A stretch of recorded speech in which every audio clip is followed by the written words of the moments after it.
नाशिक, घोटी, इगतपुरी आणि धरण कार्यक्षेत्रात तब्बल 14 दिवसांच्या विश्रांतीनंतर तिसऱ्या श्रावणी सोमवारी पावसाने पुन्हा बरसायला सुरुवात केली।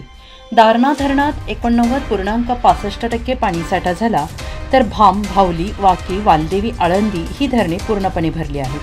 1 जूनपासून 81 दिवसात नांदूर मध्यमेश्वर बंधाऱ्यातून गोदावरी नदीतून 2,08,592 क्युसेक्स म्हणजेच 18,029 दशलक्ष घनफूट 18 TMC पाणी जायकवाडीकडे गेले आहे। मराठवाड्याचा सरासरी पाणीसाठा 28.90%। मराठवाड्यातील लघु, मध्यम आणि मोठ्या धरणांमध्ये आज केवळ 28.90% उपयुक्त पाणीसाठा शिल्लक आहे। मागील वर्षी तो 31.51 एवढा होता।